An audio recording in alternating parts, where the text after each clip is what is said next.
On vacation. Hey, Jesse. Yes. Can you hear me? Well traveled.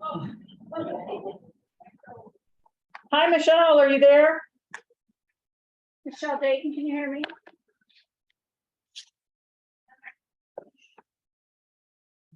Anybody behind TST, can you hear me? They may have said it in one. There. I can hear you fine. There you go. Can you make, if you see me I signed on to the meeting virtually, can you make me, like, prevent me in case I want to share my screen? Sure. Are you Polly? I want to change, I'm not Polly, but let me, it probably is showing up as Polly. Good to see you too. And I need to. Did your staff tell you? Yes, I said you should have just come and got me. Well, no, they really laughed at my expense. Oh. So that was really fun. Chair here. I said, well, we had discussed Tuesday and then I realized that I said. If I scoot down a little bit, you want me to be on the? I can do that. Yeah. So I was like, I thought I might get. Everyone had a really good. All right. We'll just make sure this department keeps getting funded. And they were like, well, we need to make sure that someone puts that in your calendar. Let me know what you need. It was really fun. Thank you. Oh, fun. We- Crothy, Like old times Yes, please do. at the meeting table. not until they send us to a conference together. There you go. I know you don't want to run that case. Hi, The judicial conferences do. are a little more I bigger than We do. the whole Then I'm gonna go to shooting. Disneyland. some days are Which is better. good. But. Hottest day of my life. Um, Seems unlikely. It's been very hot. Yeah, well, two solid lines here. But then regroup and. Oh, that's you. No, no, I talked to, Michael Huckstein, I think he said. Okay, so we may need one more.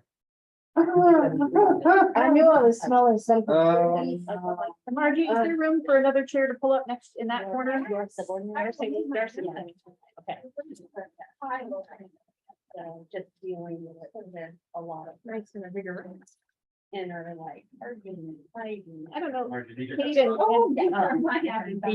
I have to have it. If you all can make room for one more chair on the corner. You could have fooled me. No, that's. Hey, Kate and Lori, can you all make room for one more chair over there? I think we're gonna need one more. Sorry, It's okay. I'm being all bossy. I was told about it. There's a chair down there, there's a couple of. No. I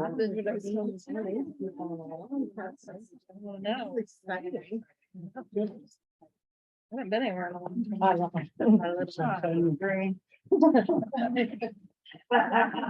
You got yourself a tall order there. It's probably it.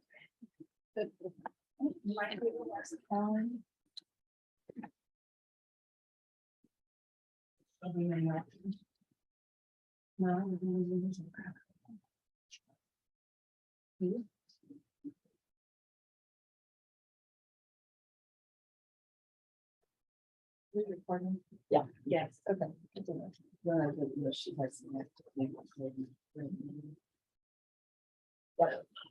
I'll talk about options. Not that it's not. It is being recorded. Let's see it.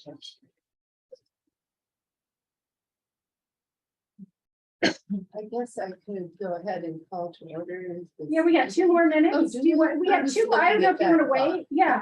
Yeah, I'll wait because there are 2 more people Okay. to show up. Yeah. The council clock is running too many steps. How we roll. It's a nice big clock. though. I like it. Yeah. No, you're never moved back here. Okay.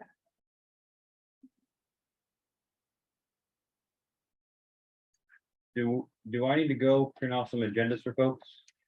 I can put it up on the screen. That's fine. Does anybody want a printed one? No. Okay, Thank you, though. you're welcome. Good to see you. You too.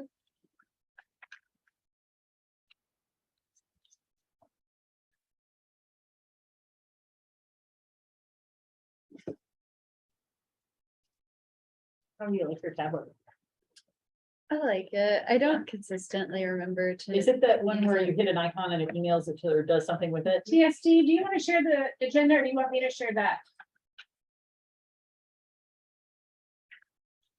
I'm gonna put it up.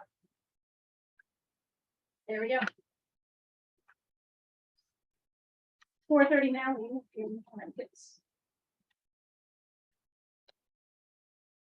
You want it? Yeah. Yes, I'd like to call to order this meeting of Sorry, my the leg- Community Justice Reform Committee. And it is August 17th, 2022. And I will go ahead and turn it over to Margie. Margie, do you think we need to take roll now that we're bigger, or do you think you can just keep notes on that? You mean keep notes about who's here? Yeah. Yeah, I can just keep Okay. notes. And if I ever doubt, I go back and watch it. Oh, yeah. Make Okay. everybody Great. good.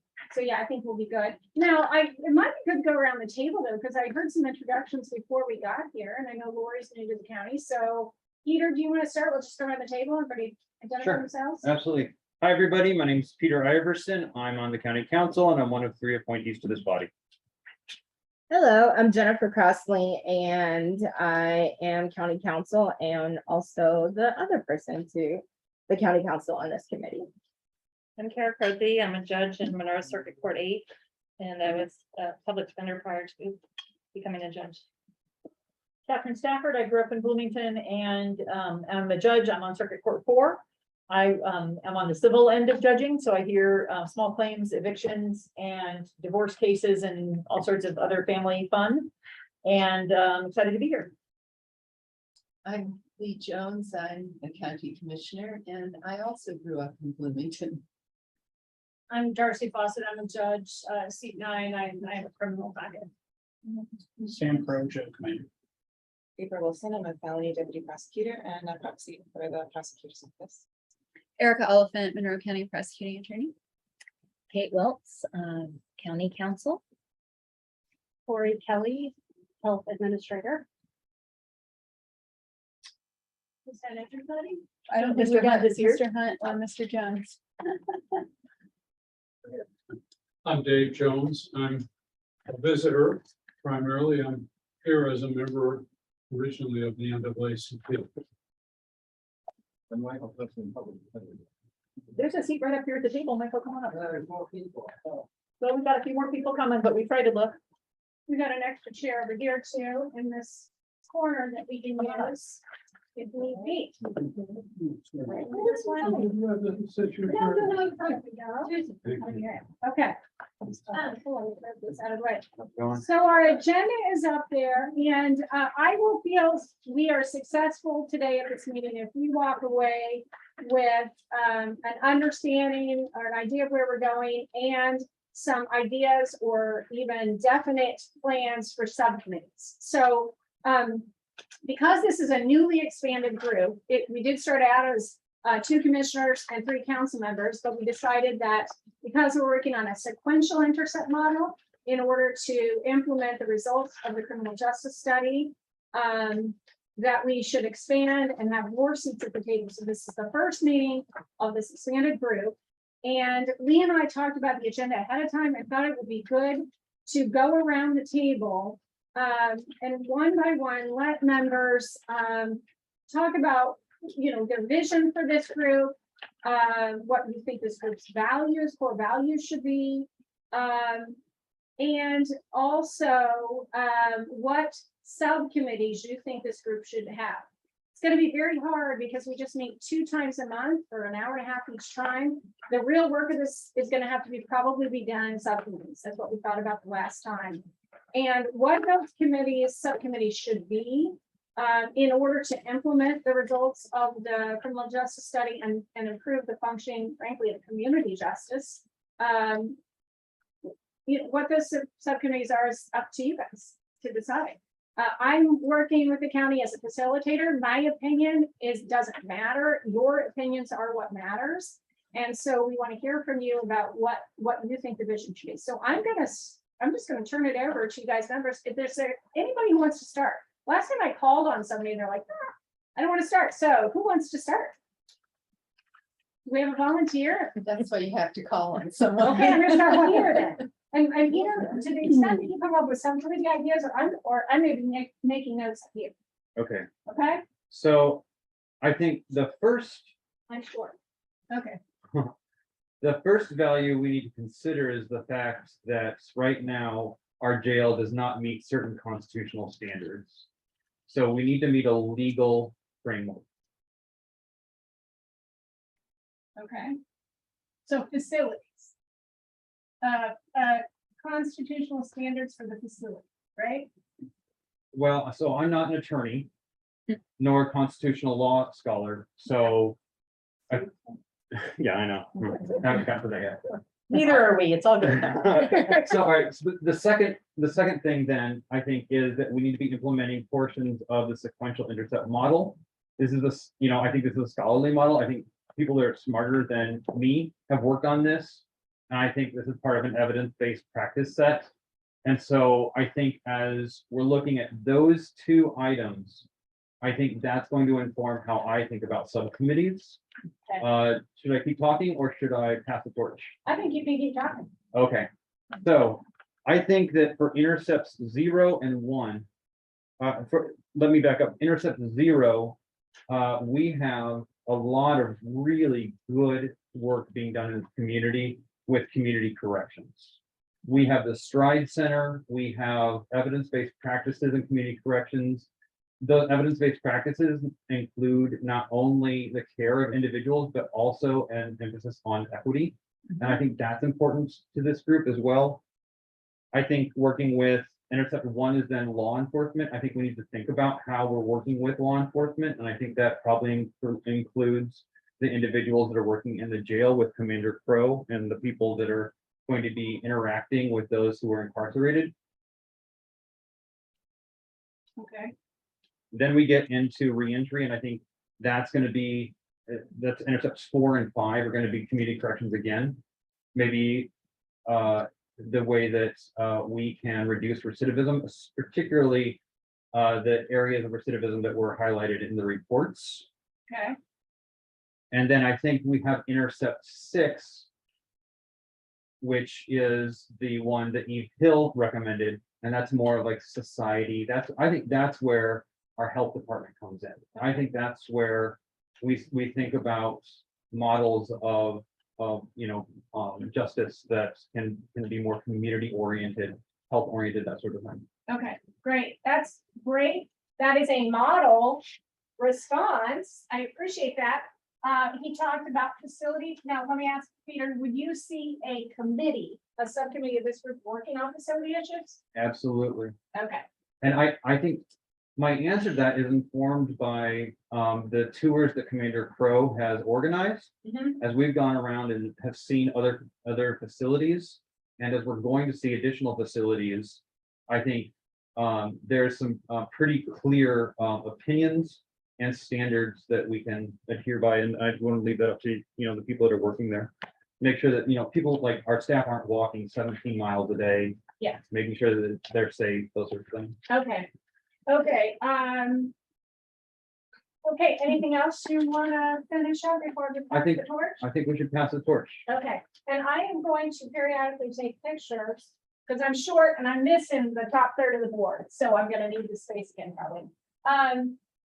Jennifer, So I think my goal and my vision is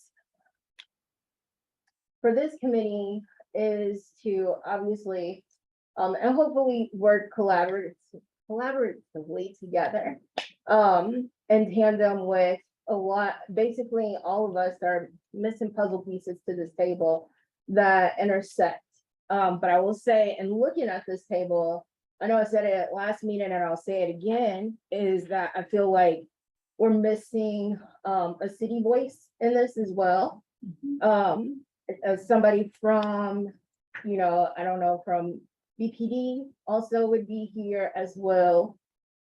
To be a part of this conversation too, because it seems like county is very well represented, but I do think that in collaboration with this particular facility and what it looks like to reform criminal justice in our community, we need to have that voice as well.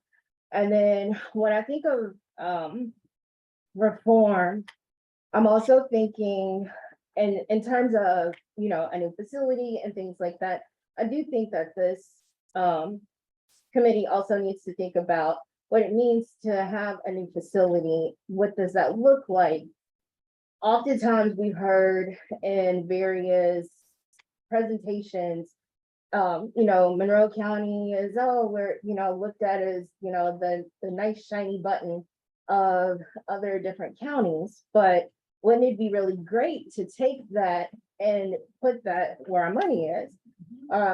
You know, like what we can reimagine what our facility look like. I'm not saying that we can't have a facility, because obviously I think we definitely need to have a facility. But I also come from a particular point and in a different voice of, I've actually been, my family has been a part of the criminal justice committee or criminal justice system. I think about what happened to my brother nearly 20 years ago when he was murdered. And I think family members who are currently incarcerated for something that really truly wasn't violent, but are truly spending a lot of time in this facility. And I think, you know, we can all think about our different clients and the folks that we see on a day-to-day basis and figure out, you know, why are they here? How did they get to this point? And what can we do to refrain them from coming back in, or even coming in the first place? I think that's definitely where my mindset is, maybe others, but in maybe different ways.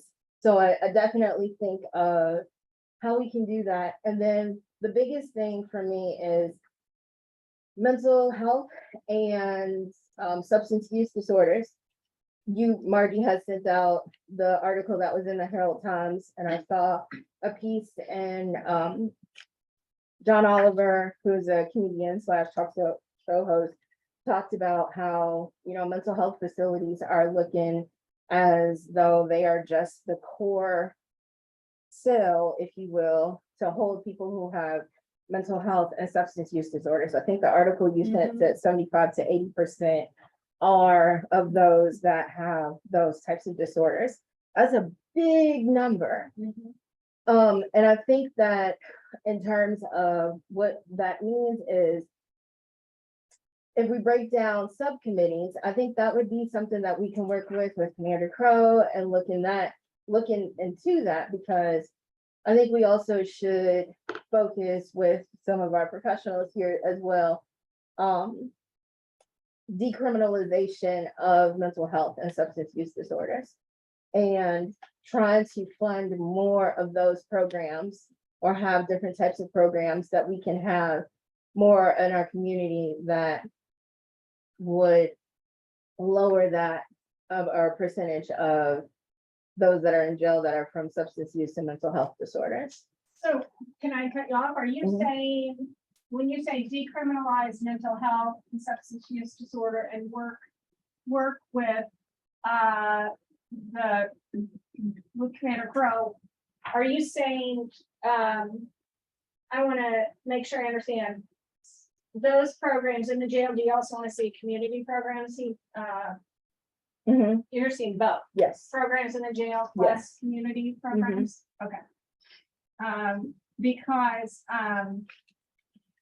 when I hear decriminalize, I'm thinking have mental health and addictions treatment outside of a correctional center. Sure. setting. Yeah, Is that what you're absolutely. saying? Yeah.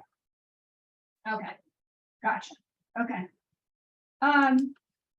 And when you say, what does this look like?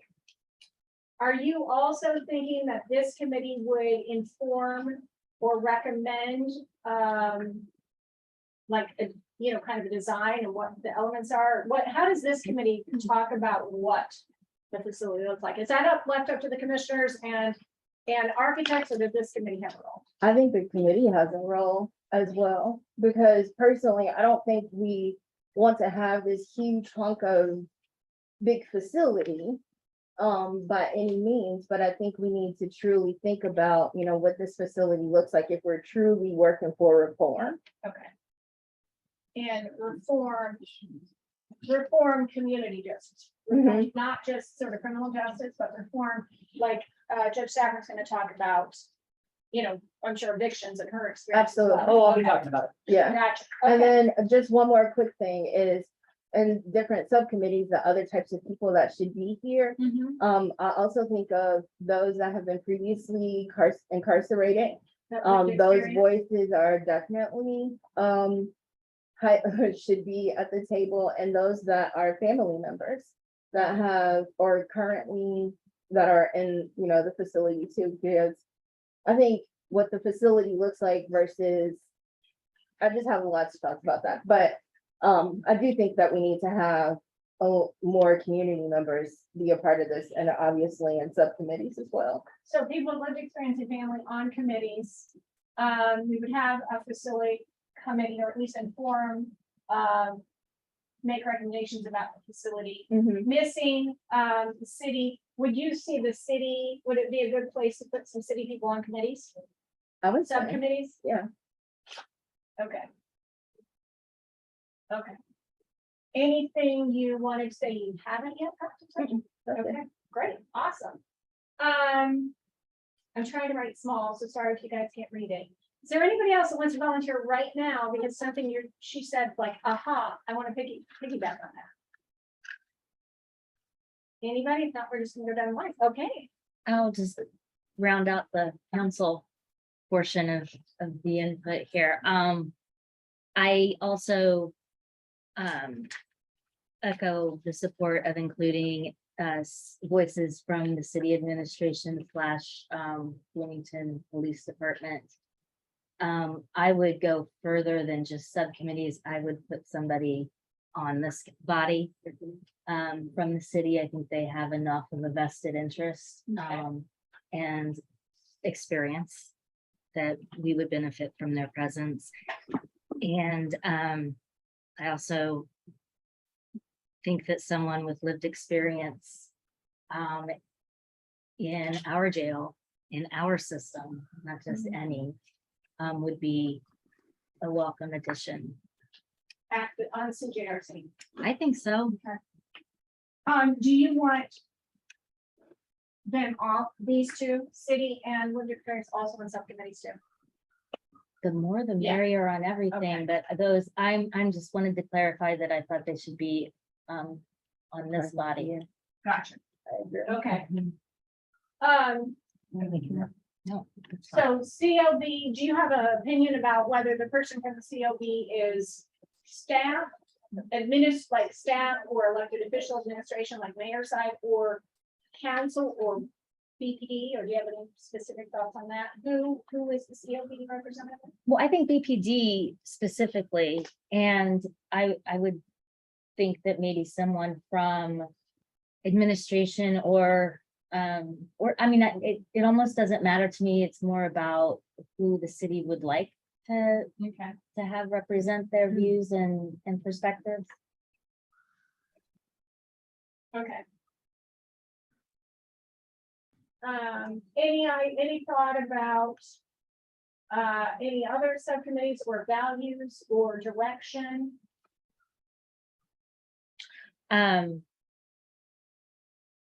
Lots, but I would like to You want keep me to it tell going. people? Yeah. Gotcha, okay. All right, who's next? Catherine? Right, so I want to just really start off by saying I really appreciate having all three branches of government here at the same table. I just really appreciate the inclusivity of this committee, and I'm glad to see it continuing in that way.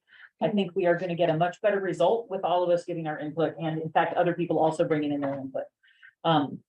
Second, I want to just say that anything any of the judges say is our own personal opinion, unless we say the Board of Judges has voted and they say. So anything I say today is just blame me, don't blame all the other judges. Similarly for Judge Carthy, although you can smack me if I get it wrong. I wanted to say that from my perspective, civil cases have not been part of the conversation yet in a major way. And I really would like them to be, because just as a criminal record can greatly impact you, a small claims judgment can greatly impact you, an eviction can greatly impact you. We call it the Scarlet E for a reason. Small claims cases can now go up to $10,000. That's real money. We're not at 3,000 anymore. This is huge. They can garnish your wages. They can bring you back to court. The judgment really is supposed to expire after 10 years, but it never does. So having, in criminal law, we have Gideon, which means that you have a right to a counsel. In civil cases, you do not typically have a right to an attorney. So a majority of the clients in civil cases are self-represented or self-represented litigants called SRLs, what we used to call pro se. And part of what we need to be thinking about as a community, I think, again, not the BOJ, but just me, is considering we probably cannot afford to provide an attorney for every single person, and the local bar association may have something to say about that, right? But we need to think about how is due process protected when somebody goes into an eviction without an attorney. And we need to be thinking through the consequences of that. We need to be considering that our own county has a health code that says we may create a committee to create housing regulations, but we haven't done that. We don't have housing regulations for the county. So if somebody comes into my eviction court, they get a much different answer in their case if they live in the city versus if they live in the county. So we need to be thinking about these kinds of things. I also want to bring up that while we have intercepts and goals for the criminal side based on the studies that have been done, we don't for the civil side.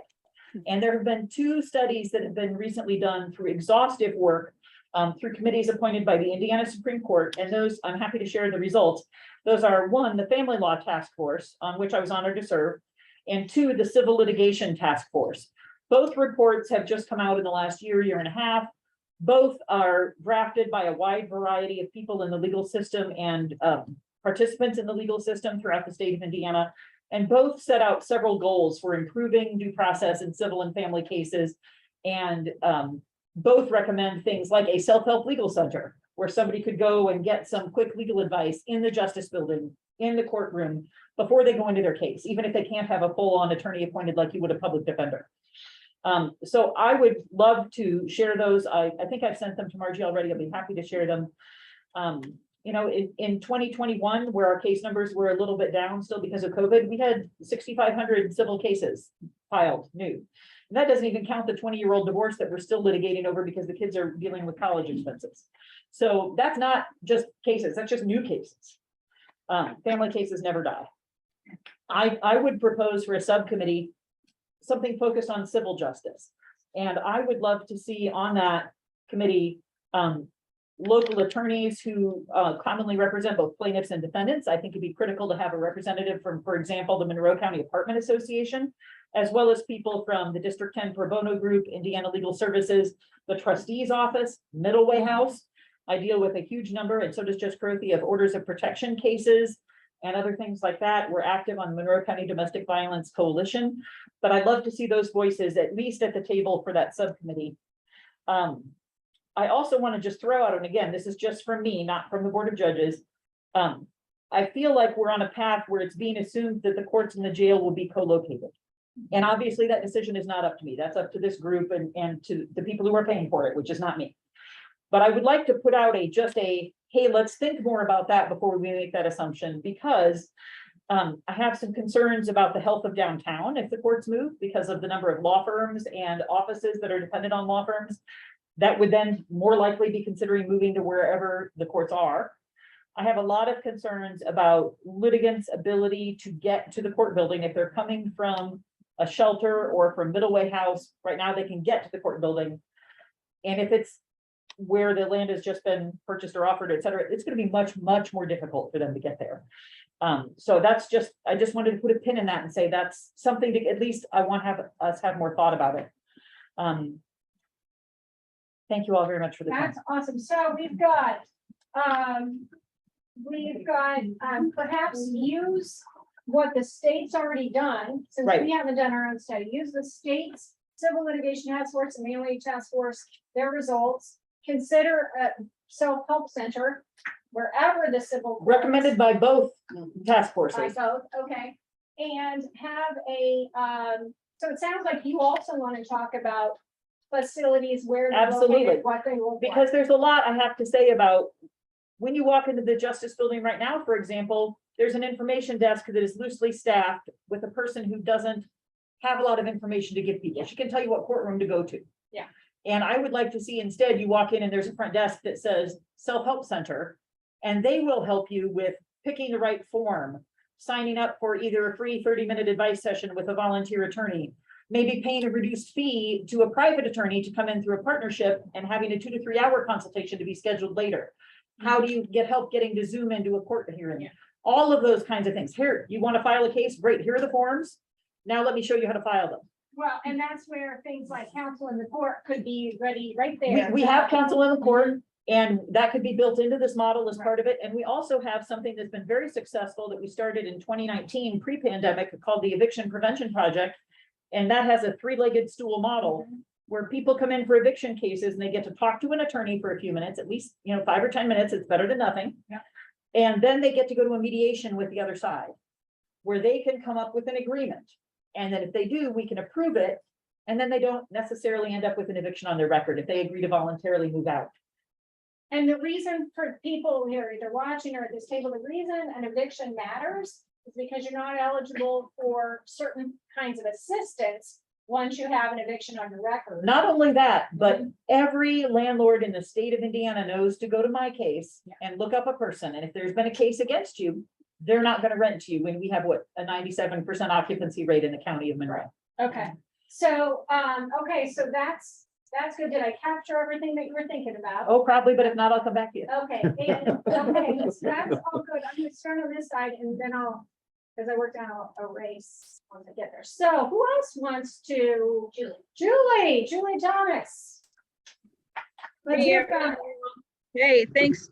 I think we need to keep this main committee of 14 as the Monroe County decision makers as we are now. I do hope that we talk about a better time and day to meet for this, newly expanded committee.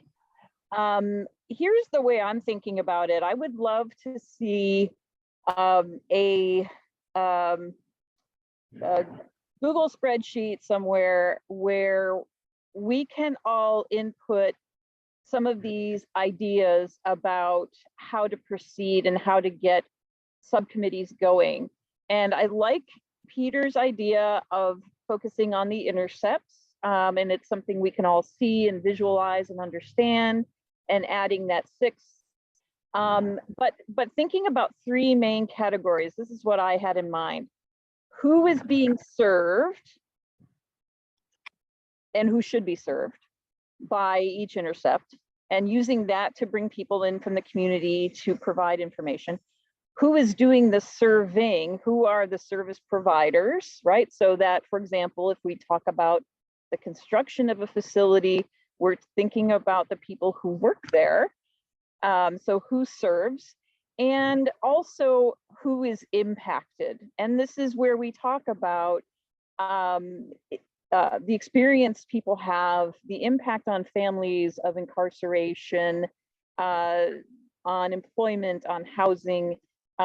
We do need to talk about transportation. Yes, I agree. We need to talk about facilities and co-location, and some of that's going to be geographical and limiting. We may not even have the opportunity to put everything in one place, so that may be a moot point. But I agree, we need to think through each one of these things. And if we can all think through those intercepts and then think about impact, who serves and who is served, I think we can come up with some great groups and people to invite. And then we can put something out and really just get people engaged from the community, probably in multiple intercepts. And there may be a couple intercepts we can merge together.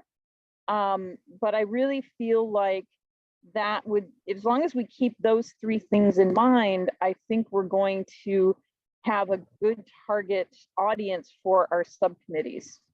Thank you. That's good. So you're saying, don't yet start with the subcommittees. You're saying, do a Google spreadsheet, get input from everybody. Who is and who should be served? Who are the service providers? Who is serving? And who is impacted, and what are the effects? You're not opposed to looking at facilities and transportation, but you want to go through this sort of matrix first. after the group's gone through that matrix, then you can engage the community members and do subcommittees. Is that right? Yes. Okay. Thank you. Anything else? No, that'll be it for now. I'm sure I've got more later. Okay, 5 o'clock, so we've been here for a half an hour. We got 1 more hour. I think we're doing okay on time. Did anybody, who wants to go next based on what you've heard? You got something burning in your head? Yes. April? Just to follow up on Julie's point, because I agree, for everyone who's new, do you have the intercept model? Can you put that up so we can see it? I can get it. Okay. Keep talking. So I had some time to think about the intercept model, and this is one of the things I wanted to share. I think the intercept model is a great way to explain how someone is experiencing the process. There is, and once we get it up, it's also, I understand a way of understanding it, but I think if we want to talk about reform, we also need to understand, for those of us who are in the system, those intercepts are not separated out as clearly. So here's the intercept model. So for example, I think when we talk about the intercept model, like in 0, this is before something happens, they make contact with the police. And then we hit intercept 1, and they are making contact with the police. I understand why it's separated out like this, but as someone when making charging decisions or decisions about a case, all of the information that's happening in each of these intercepts is something that I'm considering. What were the facts right before they made contact with the police? What was their interaction with the police? What services were available? If there is mental health issues, once they're booked into the jail, what services are available in the jail in order to meet whatever needs that might exist? In terms of what courts are available, what's going to happen once they're placed on probation or home detention? All of that information is something I'm taking into account when I'm making a decision. So I think as we talk about subcommittees, I think the intercepts are a helpful way to approach this very large question of reform. But I think we need to be careful not to work in silos, because I think transparency and efficiency and justice goes back to one of the words that Jennifer brought up, and that comes back to collaboration. And when Judge Stafford is talking about information, it's talking also about space that we need in the building, how much space, how it's being utilized. So I think subcommittees are invaluable long-term, but maybe as a group, we could even take the intercept approach where we start understanding as a group, what happens when someone calls 911? We just started that with 988. What happens when someone gets booked into the jail? And I think we all need to understand that because that affects civil as well. And walk through some of those together to make sure that we all understand how we're impacting each other and impacting people in the system. That's good. So you're taking a kind of process-oriented approach, which is one reason why everybody is now sitting at this table as opposed to just council commissioners. Because we tried to this sequential intercept model is a sequential system, not just 0, not just 6, everything in between. And you're saying in real life, it's not separated. It isn't for me as when making decisions, I don't think it's always that clear cut. And one thing I would suggest is I'm happy to, I think for our office, have someone come and follow us at the prosecutor's office, see what a day is in the court. Following a public defender to see some of the experiences they're having, because they're actually scheduled in 4 courts and sometimes civil on top of that.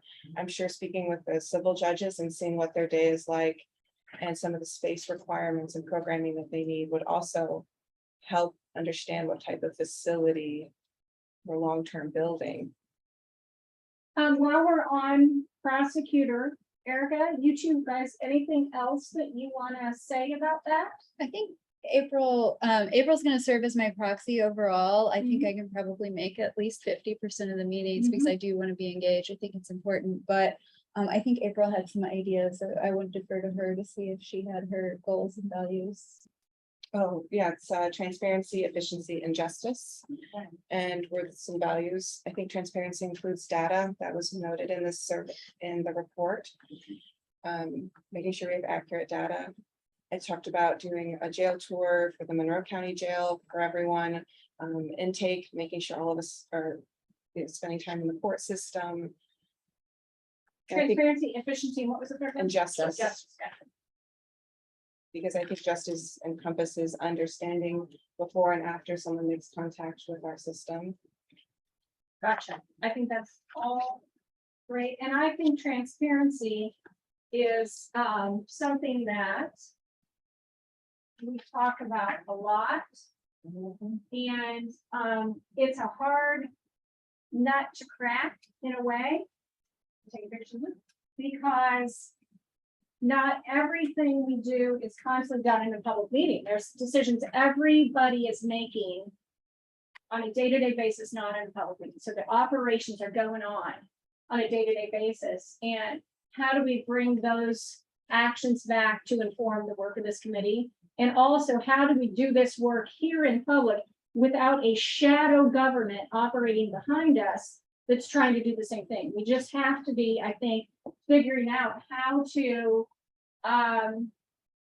do that work, but yet bring it back to this table to inform what we're doing here. That's going to be a challenge. Communication is a challenge. I took some pictures of this. I'm going to erase it before we move on. So somebody start thinking about. I have a question for Yeah. April. When you talk about efficiency, because you gave an example for transparency and for justice, for efficiency, are you thinking both within this group working efficiently or efficiency of the systems that we are impacting and developing? I actually think it's a part of justice. You have people whose lives are being impacted, whether or not be civil or criminal. And when cases go longer, sometimes it's an appropriate resolution, and sometimes those cases need to move quicker. And so I think efficiency within the system. It also means efficiency in communication. If I better understand the policies and procedures, or just mental health is a great example. If I know one of the available resources in the jail of, can someone see a professional and receive their medication? Are there any challenges in making sure gaps in medication? How much are they given when they're released from the jail? Some of those, understanding those things, efficiency in terms of communicating and everyone understanding what that information is, will help us make decisions quickly and that are accurate. Thank you. I would just chime in to say that everyone is welcome to come observe almost any court hearing at any time. The dockets are all available online, and I am happy to send you that link. I was thrilled to have Margie sit in on evictions a couple weeks ago. Please feel free to come in. You can watch it on the monitor behind me. I still have most of mine by Zoom because of COVID, or I can give you the link and you can log in anytime.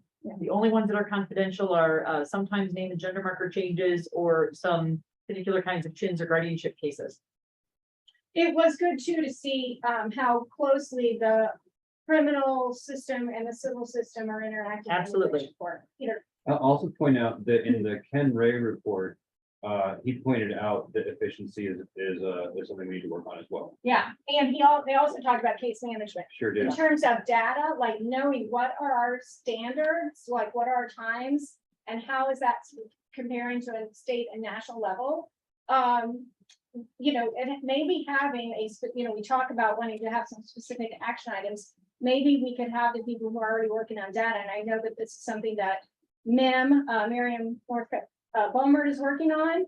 And I know that people are working, Eric, who's working with your office, those two consultants work together and have created sort of a dashboard, perhaps a public facing dashboard might be some sort of a specific action step, perhaps. I would just chime in there as well with the Civil Litigation Task Force and the Family Law Task Force. Case management standards for those kinds of cases are in those reports. Okay.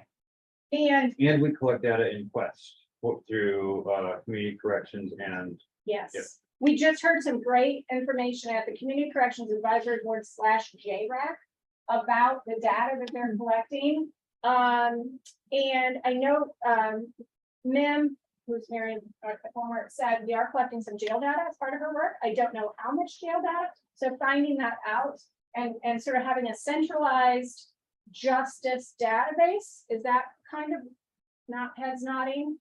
We're limited in what data we can track because of Odyssey. So we can only track Wasn't one of the recommendations that maybe you needed a different system? That is mandated by the Indiana Supreme Court, so that is above our pay grade to be able to change. Well, we pull our own data, like locally, right, and give it to somebody who's great in national forest. If it were tracked in the first place, and Yeah. Okay. that's the challenge. I love data. I love going to ICOR and trying to look up data on cases, but it's difficult. And just as one example, on a family law case, it may have been the original divorce was in 2002. Yeah. And it's come back 6 times since then. So how long did it take me to close the case? Well, which time? When is the start date? It's all one case number. Okay, They did also recommend that we work closely with the state to try to make some big Be changes. thrilled. But yeah, that's for Chief Justice Rush. We don't have the ability to change that. okay. Okay, that's helpful. Good follow-up questions. Any more on that? Sorry, just last one. Yeah. Efficiency, Kate. The other thing too is, I think when we start talking about reform, there are so many different components to it, and I think the discussion can get really big. I think it's really important that we focus on the report to be as efficient as we can as a committee, especially, I don't think I can draw enough attention to the one that talks about the jail facility, which is in need of some structural changes, and I know that puts the jail in a really difficult place. Specifically, the jail facility is incapable of consistently ensuring and sustaining constitutional levels of inmate care and custody. So I think addressing that, because every day that we're not addressing it, there's still people in that jail right now. Sure. And I think that needs to be efficient and a priority as we move forward. So, and that echoes exactly what Peter started off with. And, you know, when we were talking with consultants, we said, don't hide it, man, tell us the truth so that we know what we're working on. Go ahead. And to that point, at the last county council session, we started the ball rolling on an 87-acre plot of land that we're hoping to, do something with in terms of this facility. So, we're still waiting on environmentals, we're still waiting on other legal considerations.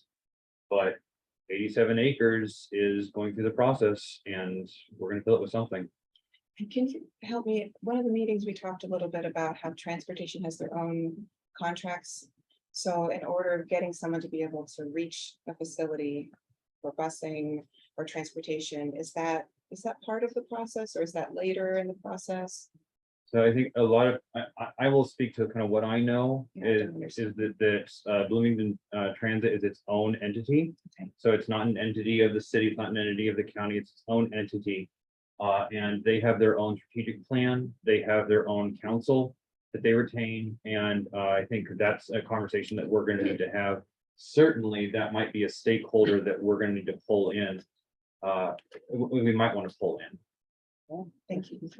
I think we could say that that's where we should certainly start. And if that doesn't work out at all, we do have other options within the county to provide transportation in one way or another. And that might be what we would want to explore if this option didn't work out. If we do buy this property, I don't think we should settle on the idea that this is the property that we will be using. Yeah. That's We're correct. exploring That's correct. using it at this point.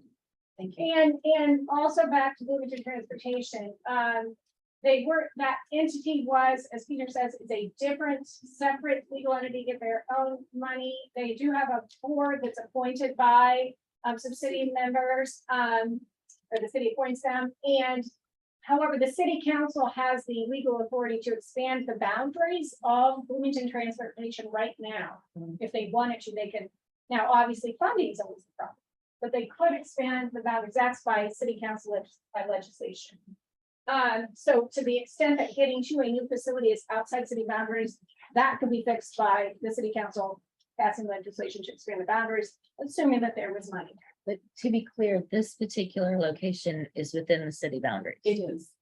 Yeah. It is.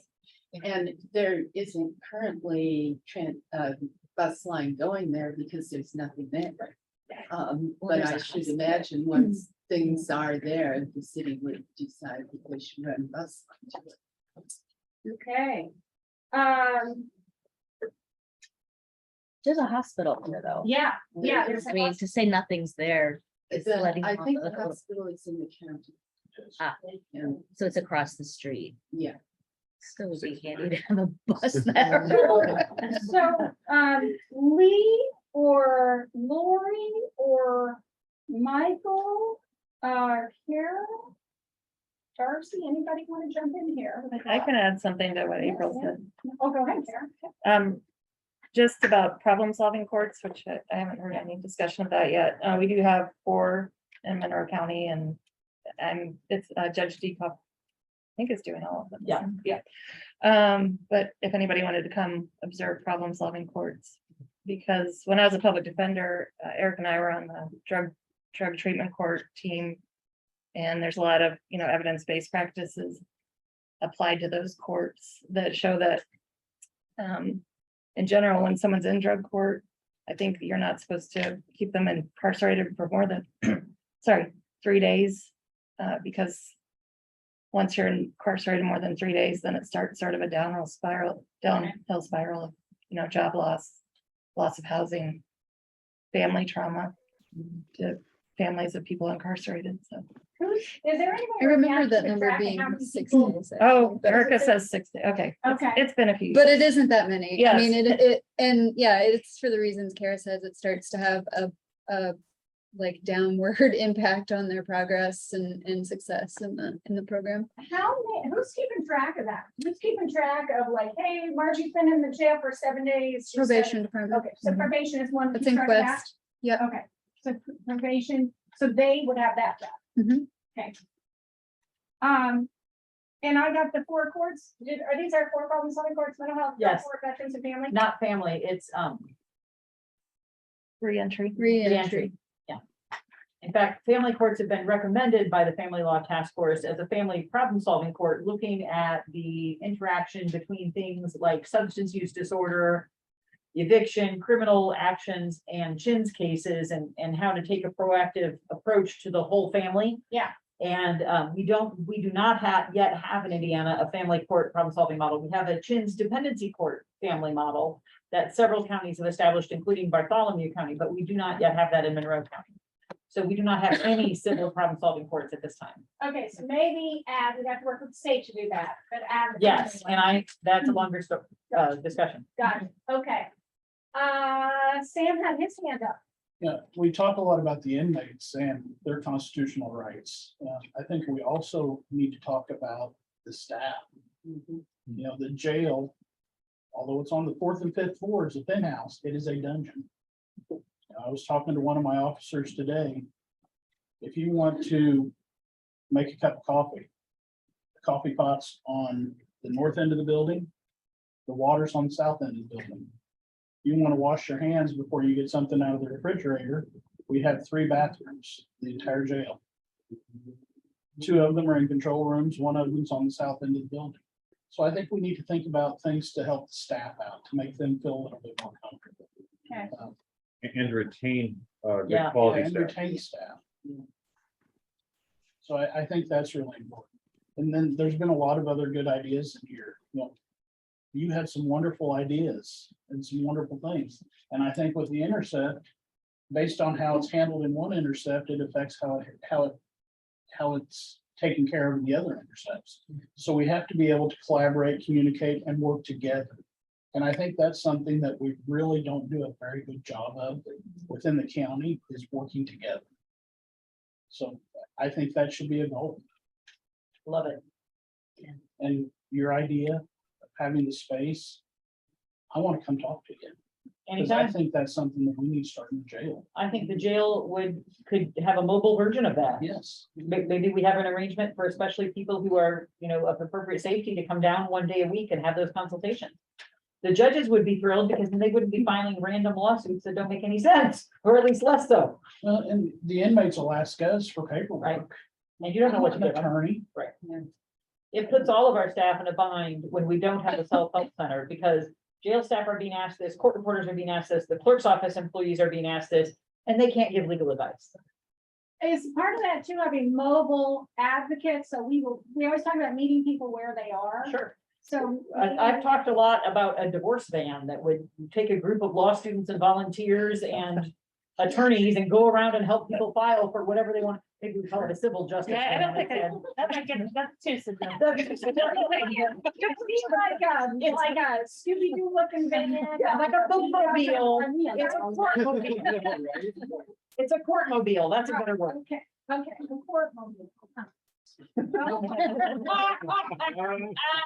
insurance rates are gonna go up. Not staffed by the District 10 Pro Bono project because their malpractice insurance would cover it. The judges aren't going to be there giving legal advice. Well, remember that district courts got their, or circuit courts got their name because judges used to travel a Right. circuit to where Yeah. the people were. And so one of the, that does remind me of something Eve Hill said, like, don't get so hung up on your bricks and mortar. Think about person-centered planning, think about meeting people where they are, think about being flexible, because when you put it over here in this one fixed location, you have trouble, everybody can't get there, you're kind of stuck. So do think about flexibility. So I'm gonna add that word here. We have a tremendous resource in the law school being here in Bloomington. Yep. And they were on my list of potential subcommittee members for civil justice, but there's no reason that they shouldn't be on other subcommittee lists as well. A lot of my goals for creating the eviction prevention project model and expanding it to small claims and family law is bringing in law students under the appropriate supervision of an attorney to help with some of that process for maximum efficiency. Well, we have student legal services and other clinics. over But there. that's not the same thing. No, not at No. all. Okay. I'm talking about bringing in certified law students who are in their third year to help with some of the legwork under the supervision of an attorney. Very different than student legal, which has So- students as a client. Would there, okay, so who would be supervising these people? Not a judge, somebody outside the legal system, but we could help create that model. Like in the Housing Eviction Prevention Project, we initially hoped to bring them in, but the tenant assistance project died when Professor Prusak left the law school. But prior to that, we had law students coming in and helping tenants under the supervision of a professor. For example, it could be a clinic where the students get academic credit for doing the work. Tenant assistance project. So it Exactly. it could be a clinic. It could be a clinic. Yeah. Okay. I was just gonna say, I think that maybe we're getting awfully specific. And a lot of these things are things that should be discussed more in subcommittees. and Subcommittee, I can work subcommittee. through, although, I mean, that might not be the best model. Yeah, and I think there's a challenge between that sort of thinking big, broad picture and the specifics. And there's that tug and pull. I've heard a lot of people say, hey, you guys aren't making enough progress. You haven't had specifics. And then, but it's hard to have the specifics when you still don't know the direction we're headed. So there's a tension that we're definitely battling, for real. But I think, okay, so who has, Sam, did you have anything else you wanted to add while you were, before you go, before I move on? Not that I can think of right Okay, and we have Lee, and we have Michael, and we have Lori. And Julie has your hand up. Julie, do you want to go now, or do you want to let the other, you want to wait for a second? Just fill up, I think. We'll let them go. It's okay. I'll wait. Okay, who wants to go next? Lee? I would like to, because, and I'll have to admit that I have been thinking again along totally different lines. I am not actually involved in the criminal justice system at all. I'm not a lawyer. I'm not thinking about any of this stuff in the way that most of you are. My vision was actually very broad, that we would adopt a policy of harm reduction in everything that we're doing. And also make sure that we're reform oriented rather than punishment oriented. And I think that a whole lot of what people have said are just the details involved in there. So I'm glad you guys have heard details. I think that it's going to be extremely important to have a lot of collaboration. I think that can be most effectively done in the committee, subcommittees, because we're going to be dealing with such a broad area of ideas that a lot of it is going to be irrelevant to any particular participant, I guess. And so I think many people would feel that they would be more relevant in the subcommittees than in one huge committee. But that's just how I view it. I very much think that using the intercept model is the way to go. I think that as well as just working through the different intercepts, Eve actually gave us a number of particular tasks with each intercept that she saw as making a big difference. I think probably we're going to end up thinking beyond that. But I think that's a good way to get started. And I think that we should think of this in terms of something that's evolving and that we aren't going to be able to set everything in stone right away. I don't want to be overly focused on the facility. The facility is an incredible need that we really must deal with. And I'm very anxious to deal with it, but criminal reform is going to take a whole lot more than just the facility. So I don't want to get overly hung up on what the facility is going to be. I want to think of reform in much broader terms. So let me ask you that. Should there be, in your mind, is there a facility focused and a reform focused, and are those separate or are they together? Well, I think they need to inform each other. Okay. You know, I think we're going to find as we move along that everything we're trying to do connects with all kinds of other things. But I think because of the urgency for the facility is overshadowing other aspects of reform. And if we let that happen, then once we have the facility, I'm afraid we're likely to just say, okay, we've done it. Okay. And any idea of true ongoing reform will be lost. That touches on some things that I've heard other people say. I've heard people say, I don't want to just focus on a facility to the exclusion of everything else, like building mental health treatment in the community or focusing on health. So you're saying work on both and they're overlapping and they'll have to inform one another. It's evolving. One of the things I've been thinking about is how is the county going to sustain this work long term? You're not going to hire a consultant forever to do this. So how are you going to build the infrastructure in-house to prioritize these long term? Don't have an answer to that. Harm reduction, is that the same as health focus for you? Not entirely, because I think it also involves things like evictions. That's something that does a whole lot of harm to the person who's being evicted. I think that harm reduction is when the justice system is acting in such a way that it unnecessarily makes people's lives worse. And I think I wasn't thinking health department, I was thinking overall health. No, I understand, because at the same time, I think that we should always, I mean, I think county government as a whole should think about health in most of the decisions we're making. Yeah. But when I talk about harm reduction, I'm talking about the drunk kid who won't give the officer his name, so the officer puts him in jail. Right. That Okay. is not necessary. And I was thinking about that conversation that was had about like every, focusing policies in terms of a health focus. There was some conversation, I think a couple months ago about that.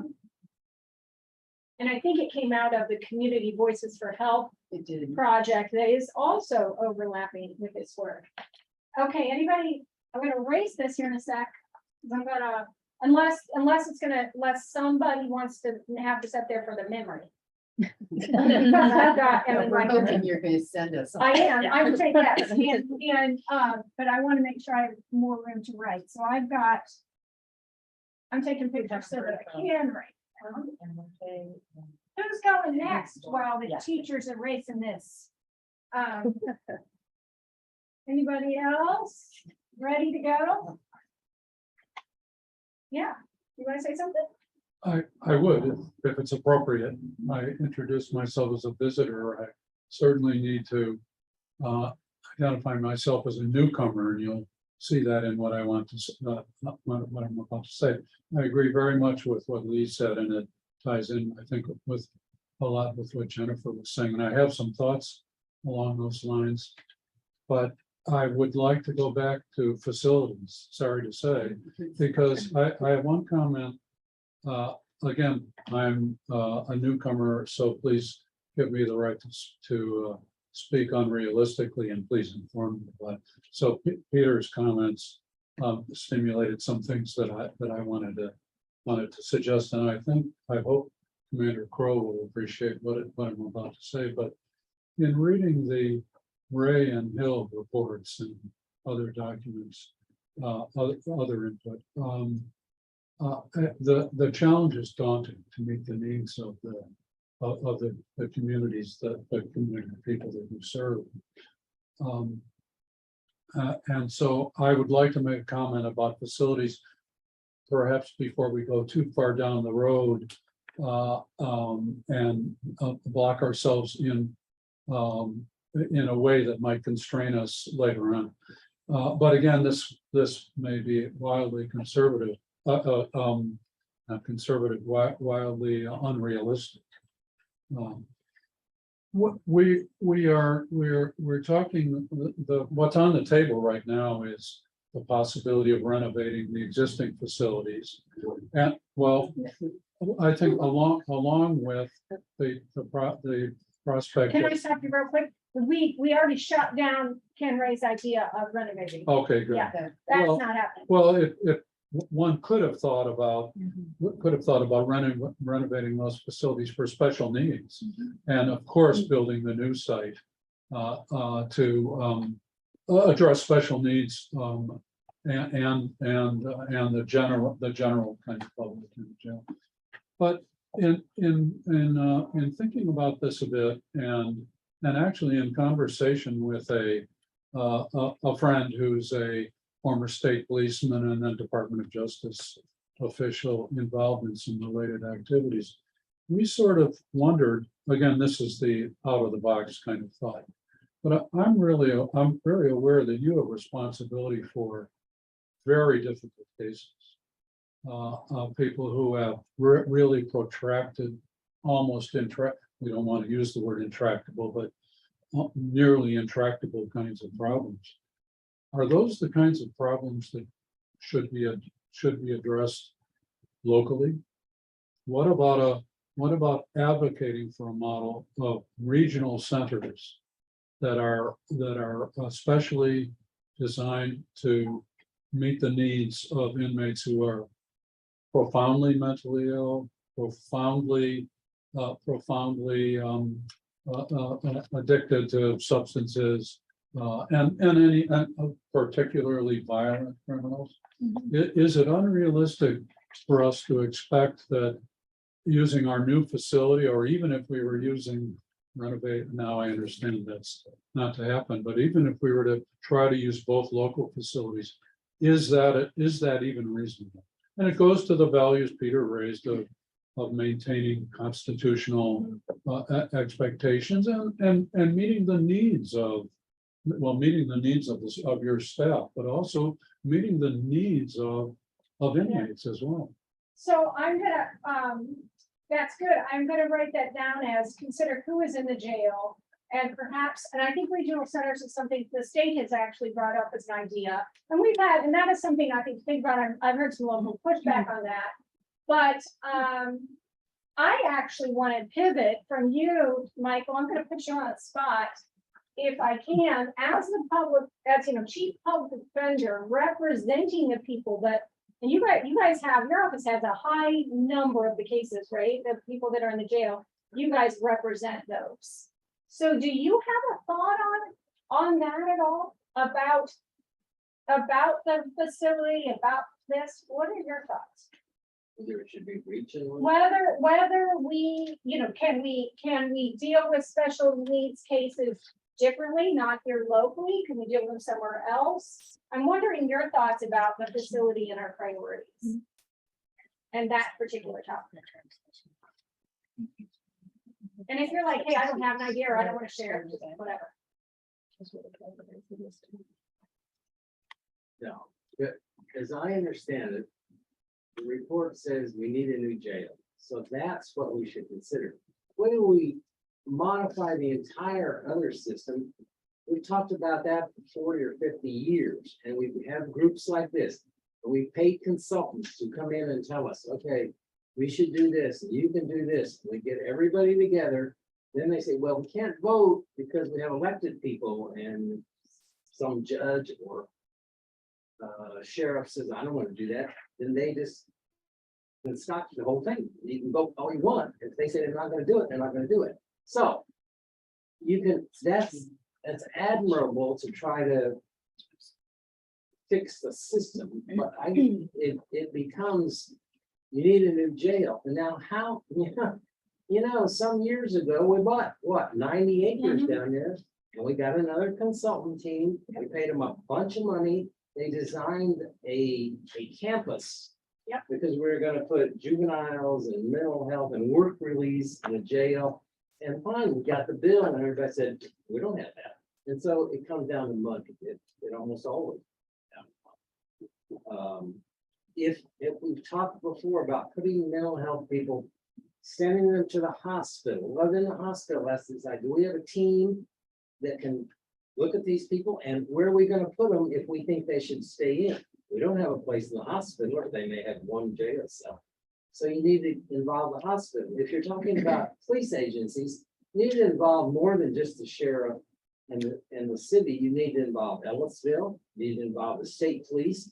You need to involve IUPD, because if they say, we're not gonna do that way, then you're just out. I mean, just are. So, and that becomes, if you get all those people on a committee like this, it's unmanaged. You can't have that many people. Right. So they had regional mental health Yeah. facilities. The state did away with them. What, for good reason. Well, yes, Yeah. it's good reason, but it's also state money. That's Yeah. so you have to come up with who's gonna pay for these? Is the state? Are the regions gonna pay for them? Are the individual counties gonna pay for them? I don't know.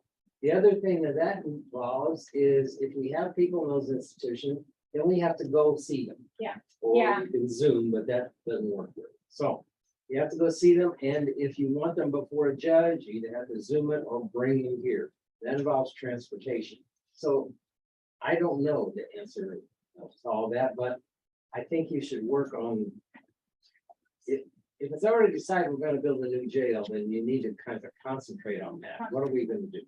So concentrate on that. That is sage advice.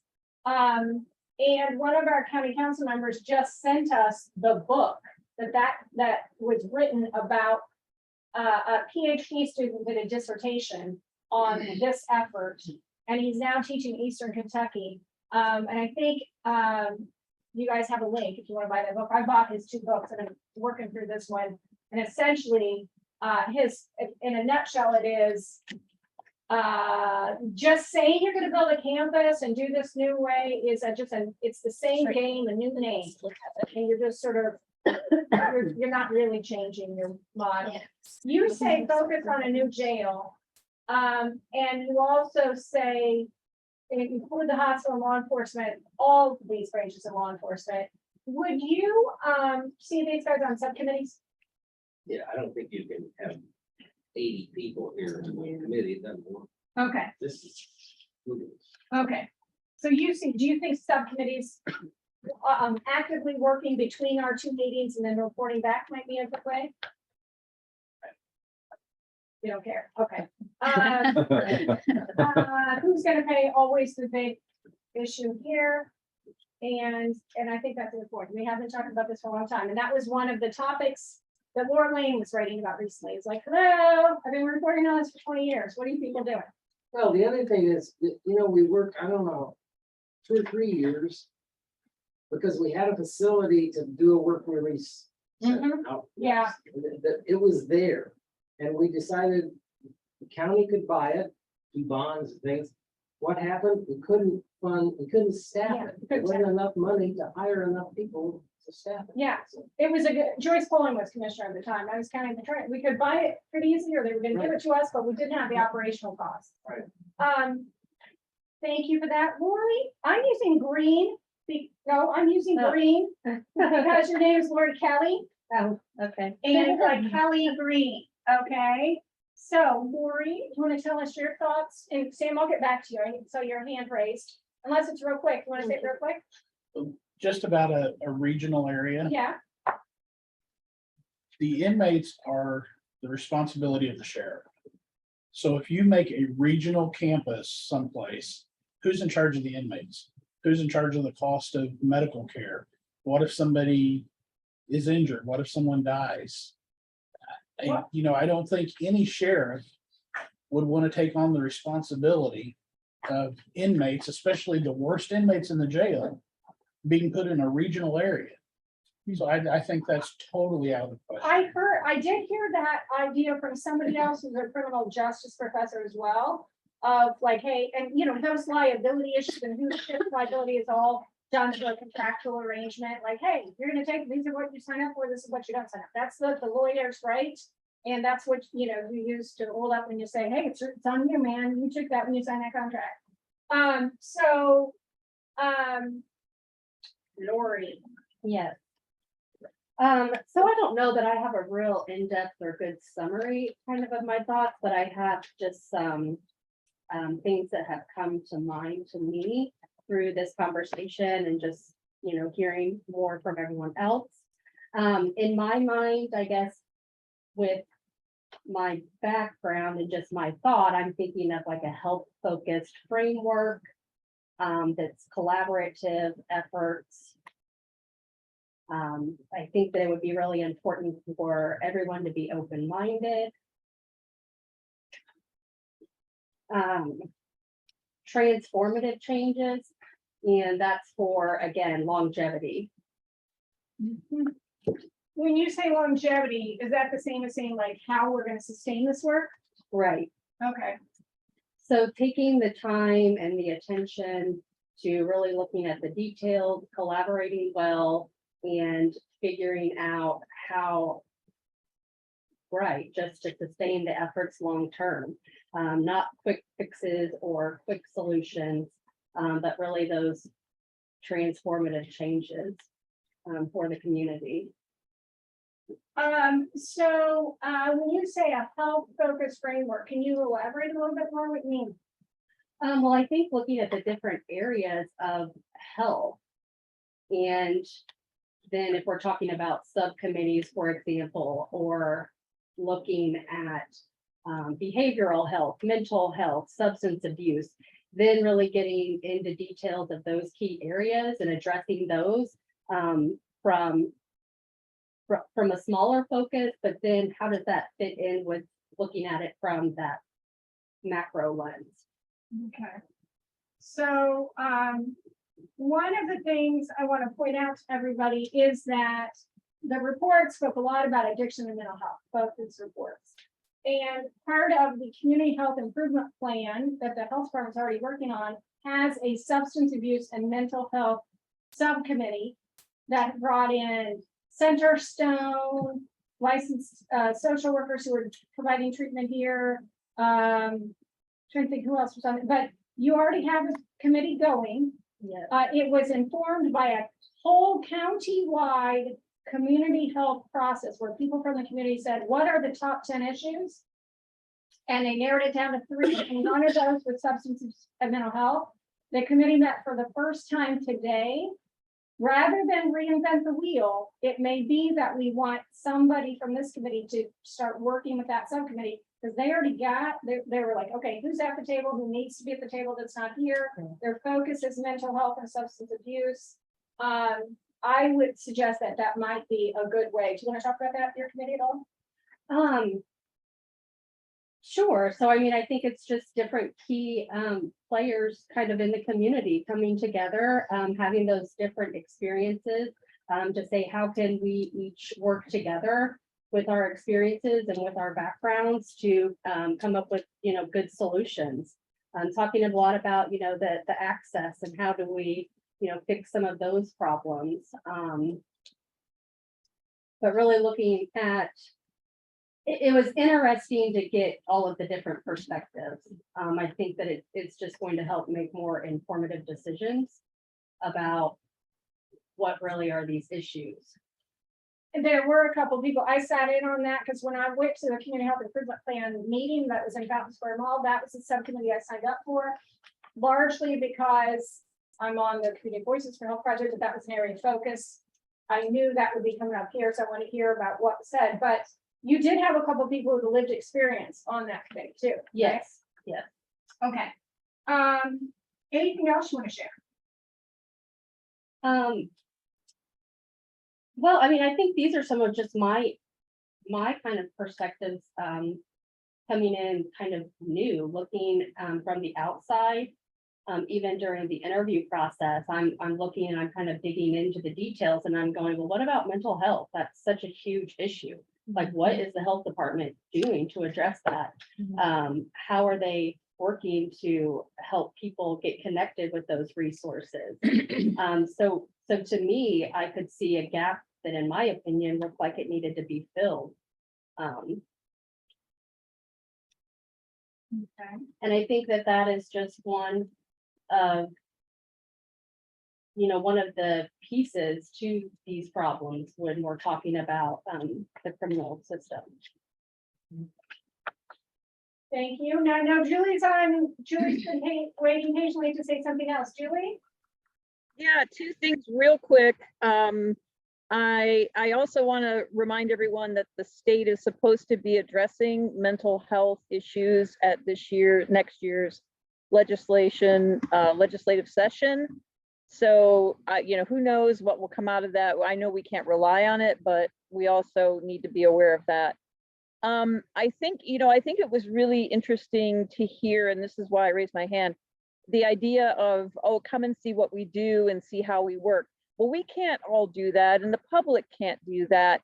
So I wonder if in subcommittee process, we can have that brought to the public's attention and our attention. I think we all need to be educated on that process, but we all can't sit through courts and bookings and prosecutorial decision-making and public defender decision-making.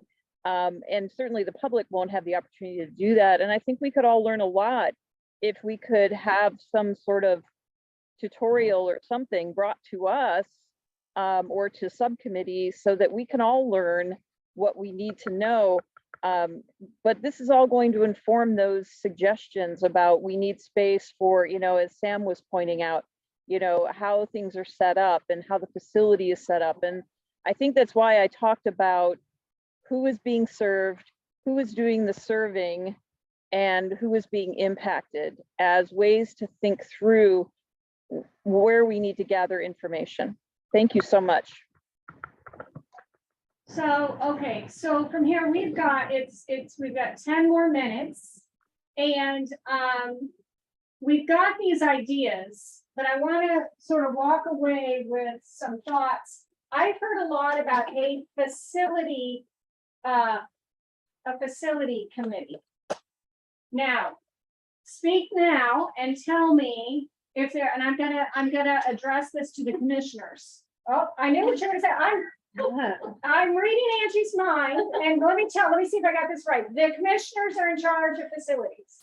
I wasn't gonna say You're that. gonna say that, but I do think that we have to remember that. I was writing a list of subcommittees, and when I wrote facilities, I said with the full and complete understanding that the commissioners are in charge of facilities. So this has to be recommending to them what is built. What were you gonna say? I was actually gonna say that, if you're looking at creating a subcommittee, why don't we wait? Because I've got the signature for both the sheriff and, Oh, yeah. the president of the board of commissioners for the, National Institute of Corrections. So their phony program. So, once we can get that kind of established, they're willing to come down and actually assist us in going through the processes of what we need to be looking at. So instead of trying to recreate the wheel, create a wheel that we already know we're trying to create, let's get people in here who nationally are doing it. And the National Center for State Courts also has architecture, design, court layout services. They have articles, they have people who will come and help.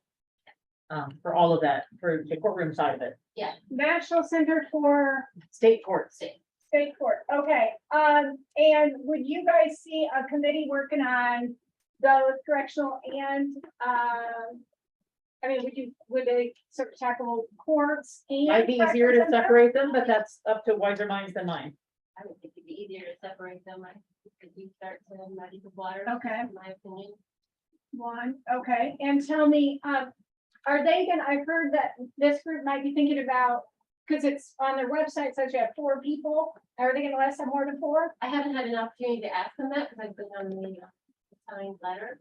However, once I get that uploaded with them, then I'll be able to talk to them more directly and see just exactly what it is they're looking for, what they're willing to do. My interpretation of things is that they're pretty willing to meet whatever our needs are, but if the group gets to be too big, that becomes a problem. So just make sure I understand, so the commissioners and the sheriff have already signed a contract or a letter It's saying just that a they letter wanna saying do it? that they're interested and would like to have their assistance. Okay, so that is something, and then is that? So that would be essentially a subcommittee that could report back to this larger group? Is that what that would be? Okay. All right. Any thoughts, reactions, conversations out there? I'd just like to bring up the fact that when it does come to facilities, probably one of the first decisions that needs to be made before anything can go forward is just how big a facility are we looking at building? Do you mean number of beds?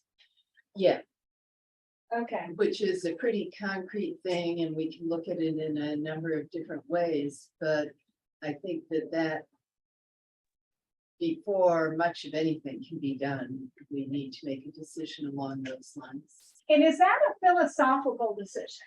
Here's why I asked that. Is that I want to keep the number the way it is now because I don't want to build it and they will come versus, and maybe, or I want to stay at the number but have room to add another pod and expand it? Is that more of a philosophical or is that a practical conversation? Combination. Yes. I think it's a Yeah, it's combination of both, Okay, and I think different people probably have different ideas about what is most efficient and makes most sense. I think, I think that I think I can speak for the commissioners and say that none of us are interested in building a jail of the size that was recommended, but probably are interested in having space to expand it. and that is easy enough to do. That's Yeah. easy enough right now to do. I think if you have the land and you design it in a way that you can create another pod should you need it. You also could build it with the idea that if you can reduce it and you don't need that pod anymore, you can repurpose it for something else. Which would be ultimately the goal, Sam. When we go to Hamilton County, Mhm. it'll give you a good Yeah. example Yeah. of what the possibilities are. Okay. Because flexibility. they've added on bed spaces.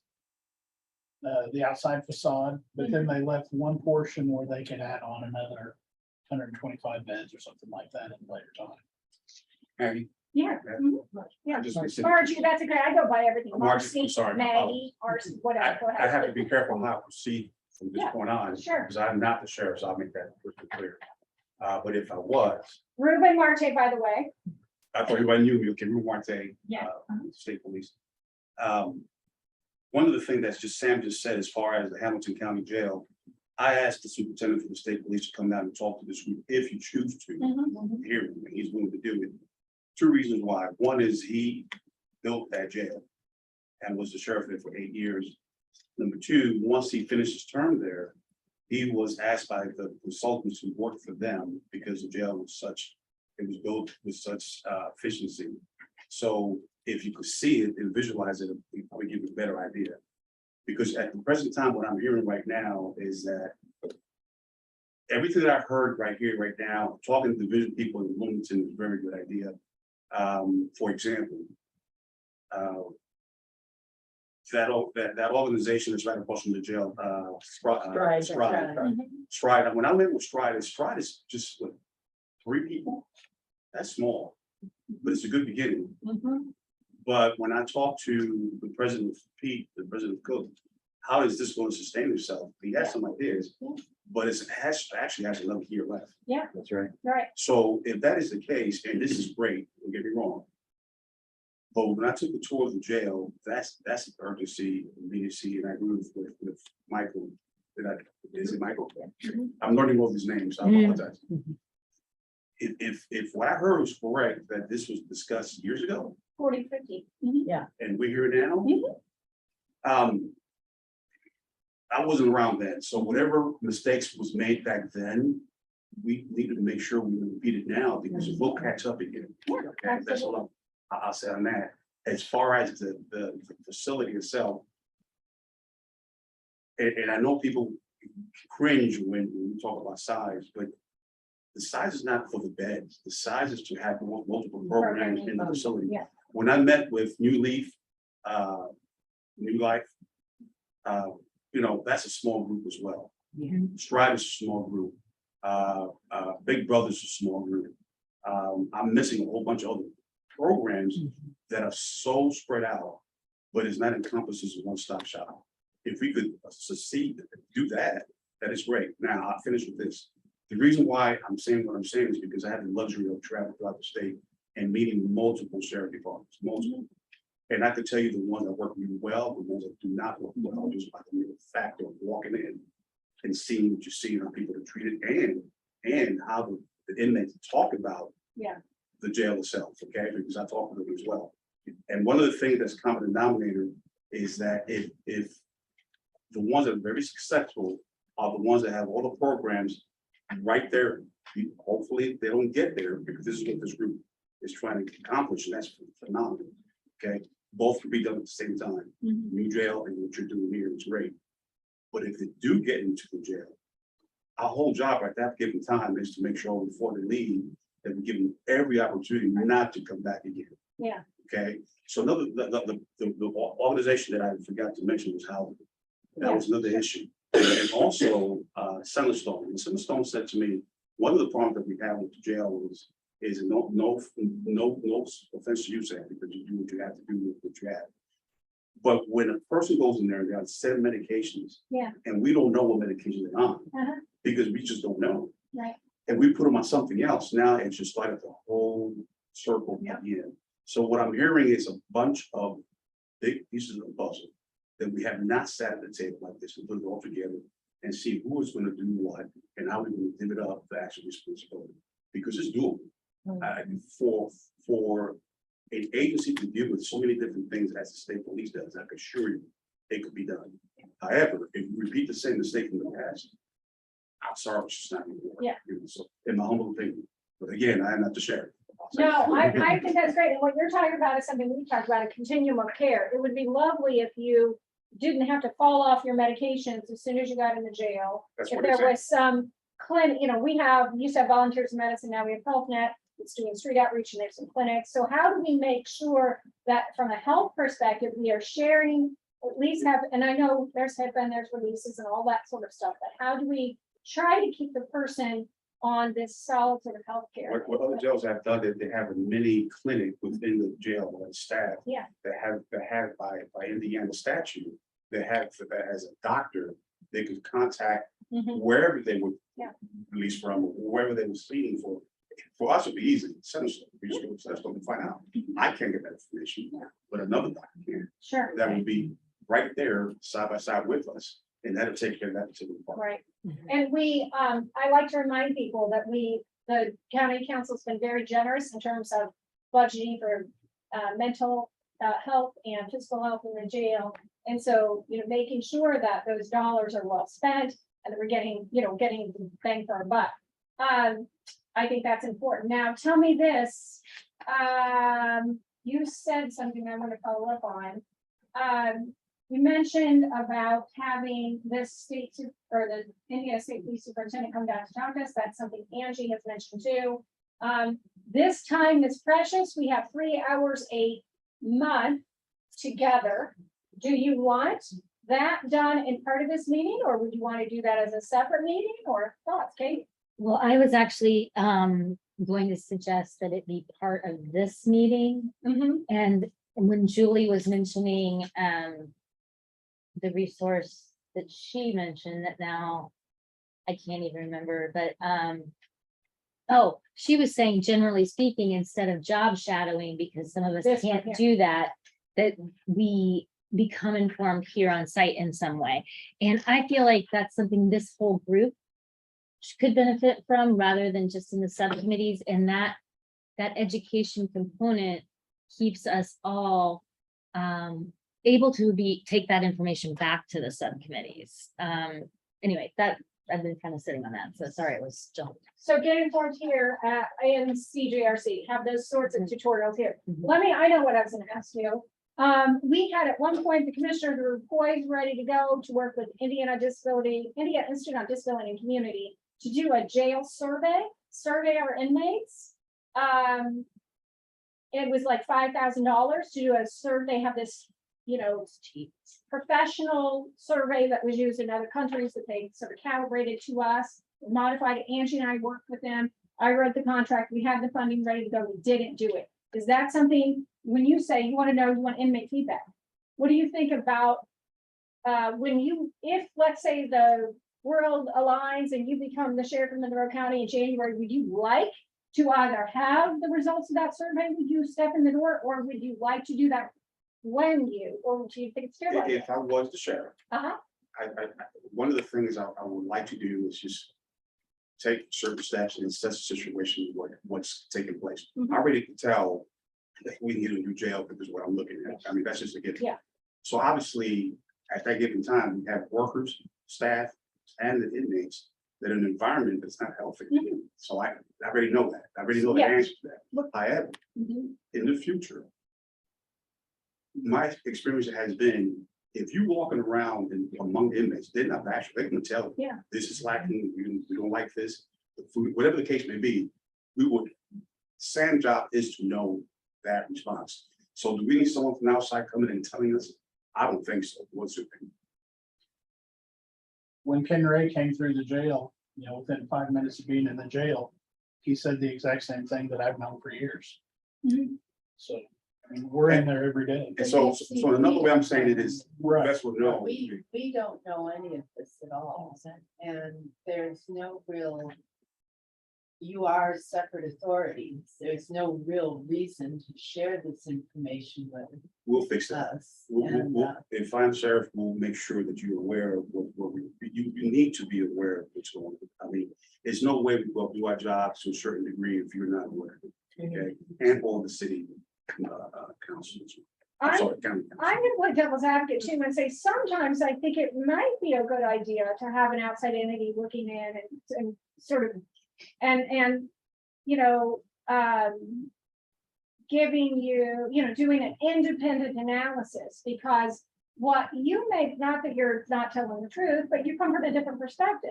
And if you ask the inmates and you get a study, again, if it's $5,000, which is frankly, I've seen $5,000 wasted on a lot of worse things than county government. But I think that, or city government, no, not county. But I think that an outside entity through doing an objective study, that might not be. Throw that out. I think for the sake of the public. Yeah.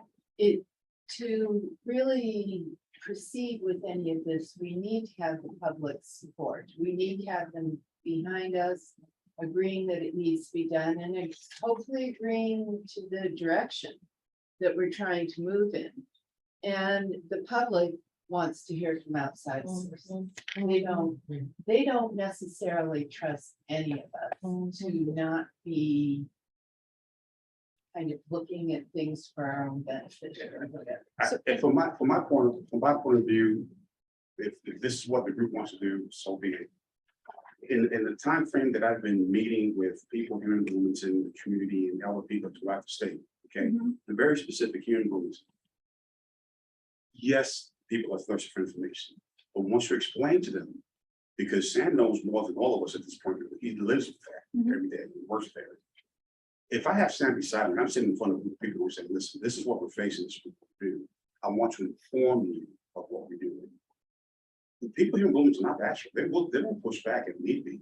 But if you want to do that after the fact, then fine. But right now, I just don't understand why when we desperately need a new jail, I mean, that'll come after the fact.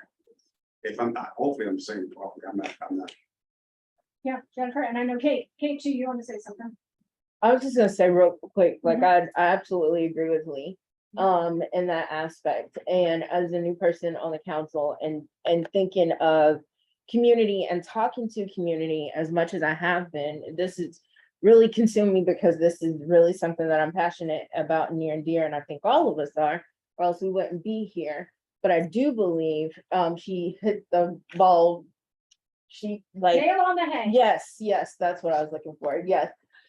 She definitely said that, because I think in a collaborative effort, and we heard Julie also talk about this too, like transparency is the key to all of this. And if we have to have communities input, we and those that are the professionals and work in this all the time, understand y'all live, eat, breathe this, but there are things that we don't know. I don't know. Some of us might not know, that we really truly need to say, if there's nothing, like, if this is what the people want, this is what the people need to like invest in this, then we have to have that.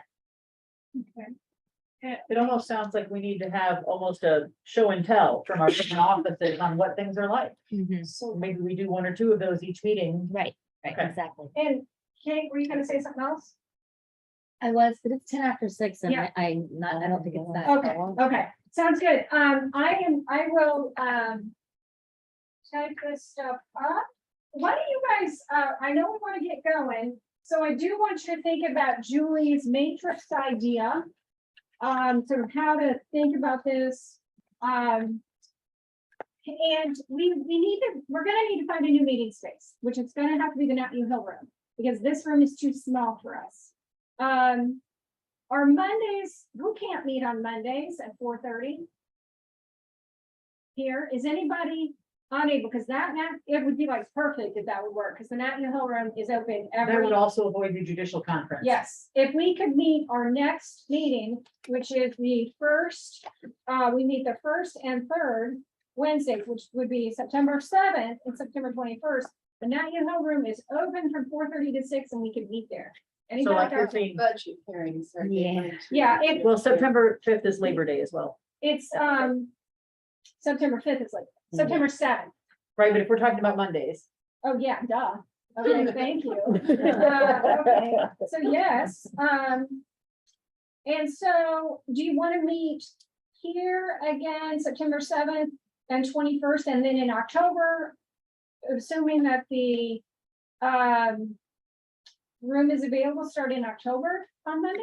I'll just point out that I the think we should discuss Thursdays, because Okay. Mondays are so often holidays. that's a good point. Okay, yeah, you're right about they- that. Fall on Mondays as frequently as they can. And Thursdays were available too, I believe. Yeah. Thursdays, Thursday's fine. you're not free on No. Thursdays? No, Is there not the any, first and third, not, what about? or not the third. Okay, so not the first and third. What about the, what if we did second and fourth Thursdays? Second day is Solid Waste Management District meeting at 4 o'clock in the Nat U Hill room. What did you say, Julie? The second. The second one? Thursday is the solid waste. Okay, Now, what about if you went back to the Mondays and if it's a holiday, it just falls on the next Monday? That'd be fine. Yeah. okay. So we would meet on Monday, September 12th is our next meeting, We could meet on the 12th. and then also on the 19th. That'd be fine. And then we pick back up on Mondays, the first and third in In October. October. Yeah. And if there's a holiday, I like that. And if it's a Monday holiday, we'll just skip to the next week. Yeah. Okay, so the plan will be Mondays, 4:30, Nat Hill Hill room. We're skipping September 7th. We're gonna. do- 5. well, yeah, the 5th, duh. And we're gonna meet on the 12th and the 19th, and then October 1st and 3rd, and then the 1st and 3rd. So we don't have- Will you Look at that send- collaboration. Yeah. Thank you all very much, because I had to move a whole law school class tonight to be here. Okay. And some of them can't make the later time. Okay. I was also just gonna point out that October 3rd is the next Community Corrections Advisory Board meeting now. They moved it from the. Right, 31st, from Halloween. Just to. give You a know heads up. what? Wouldn't that be interesting if we did a little field trip and this group? Field trip. I have a different word for that. Right? That's exhausting. Just watch, because that's really, they're doing all this Exactly. thing. That may be, but we'll see. Well, We they're might have gonna too much work to do. intercept, yeah. Yeah. we might- Speaking of field trips, Yeah. Hancock County, Hendricks County, Fulton County have all, we can do tours of those facilities at any time. Okay. Thank you for that. And then pretty much anyone in the state Which counties? Hancock, Hendrick, and Fulton. Fulton's a little further away, but- Bolton is near my hometown. but they just opened up a new jail. The other two are new jails. Do it. And then I think it's sometimes Franklin County, Ohio. could be here, too. Yeah, who was that first one? I wrote the name. The first one. Hendricks, No, I have Hendricks Bolton. Hancock. Hancock. Hancock. Okay, gotcha. Okay, everybody from home, from virtual land, thank you. We're ending here. Margie, thank you. Thank you. What did we?